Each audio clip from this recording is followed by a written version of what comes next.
Hey guys, so when my parents were applying to leave the Soviet Union, and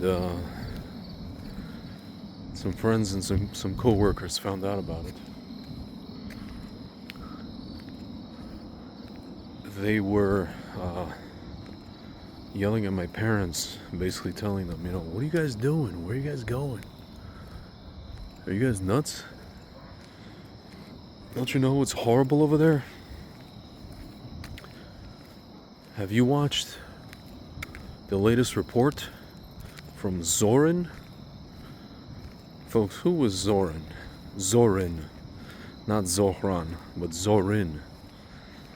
Valentin Zorin. I'll pronounce it correctly. Valentin Zorin. Valentin Zorin was a Soviet journalist, and he was tasked with standing in the middle of Times Square in the 1970s, my friends. You ever see the movie Summer of Sam? So Zorin would just stand there and he would just report from there, right? And, he would show how, there's all this poverty, there's all this drug use, there's all this just, basically what you would see today in like San Francisco, right? But worse, right?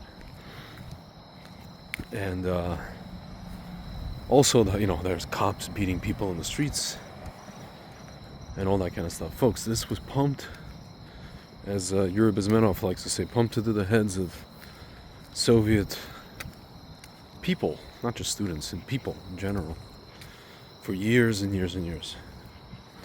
So folks, so people believed that, and by the way, what would he report? And then he made documentaries about New York, so what he would do, he would stand in Times Square, and then he would go to Park Avenue, and then he would show the disparity between, like, the super wealthy and the super, like, just poor. But there's no middle class whatsoever. He wouldn't go to, like, middle class America, suburbia or whatever, and show you that, right? He wouldn't show you that. He would literally just be in New York and show you, oh, here's Park Avenue and here's Times Square. Folks, I mean, it's, you'd like walk like 20 blocks up, a little bit east, and that would be it. And that was America. Folks, so now let's think about this. Back then, there was no internet, there was no access to outside information, right? Luckily, my parents, the information that they had in the late 70s, early 80s was basically from, my father's brothers, who would actually send us packages and pictures and all this kind of stuff. And, here's how we're living here, here's how we're living there. My father would call his brothers and they would tell him, oh, I have this, business, I'm living like this, I'm going over here. Just life, my father's friend in Chicago, who kind of lived like this typical, I don't want to say idyllic, but typical kind of suburban Midwestern life, and talking about his salary and all that kind of thing and his job. So my father was just like, okay, it's better in America. It's better, okay?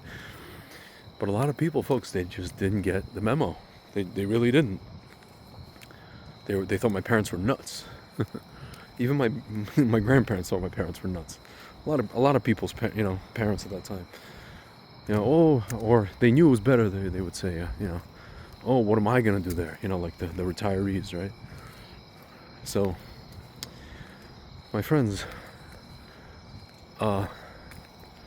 this makes what is happening today even crazier, because if you think about it, right?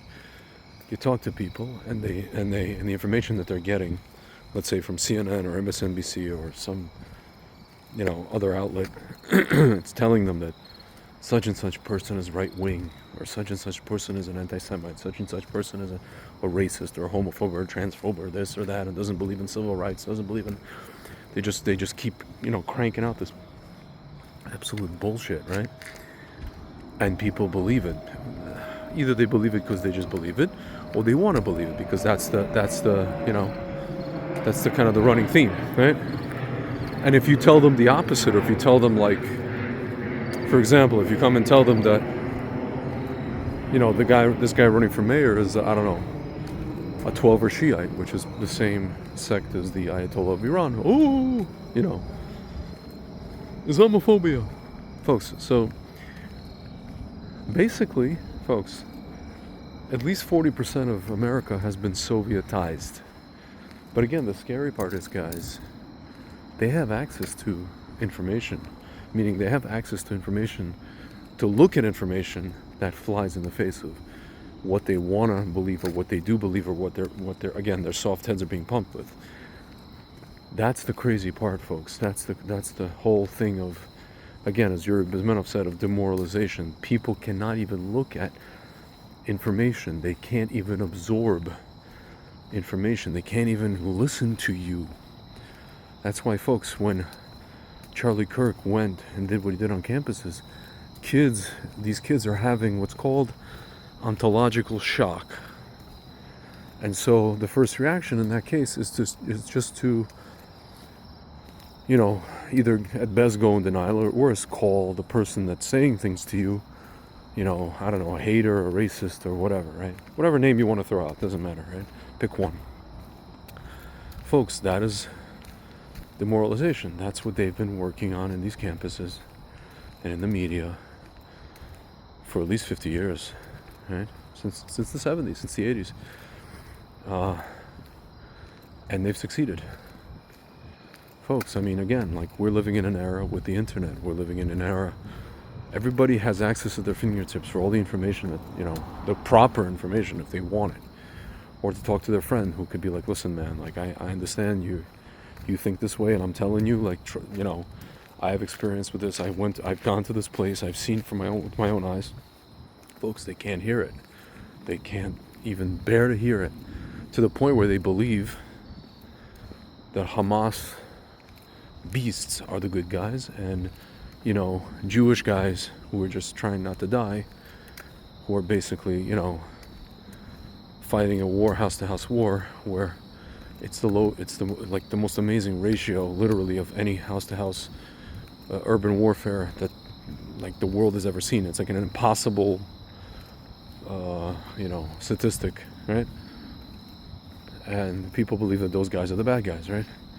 It's really, folks, it's really probably one of the longest running psyops, what I just described to you, the world has ever seen.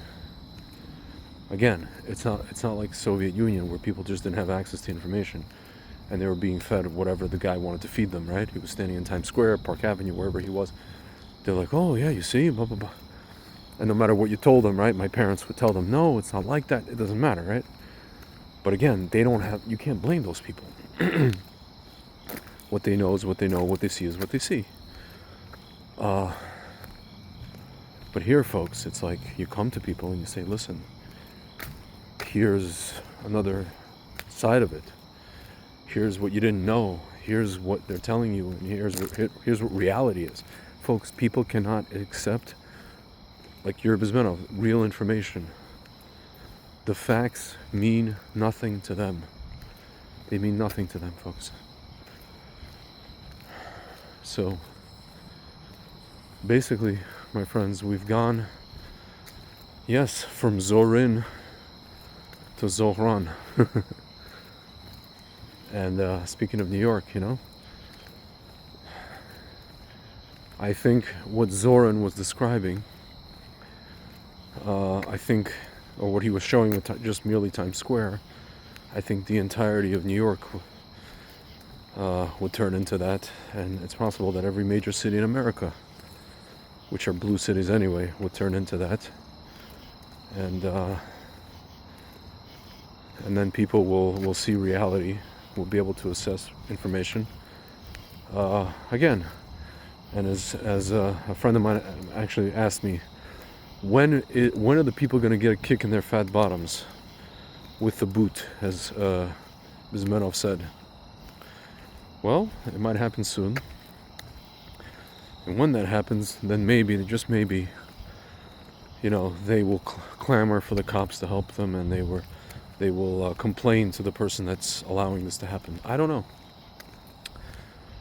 But my friends, for now, we are in a Sovietized scenario, and that's actually the scary part. Everybody has access to information. Nobody wants to absorb it. Nobody wants to hear it, and everybody's in their own, self-styled echo chambers, and that's it, And they put blinders on, and they plug their ears, and that's basically it, guys. And we can only hope that Hashem will help the situation, and it doesn't have to come to, a scenario where things have to get bad. Alright, guys. That's all I wanted to mention for today. And tomorrow we're going to talk about Rabbi Kahana. But not just Rabbi Kahana. Something interesting that most people don't know. And I'll tell you guys more about it. Peace.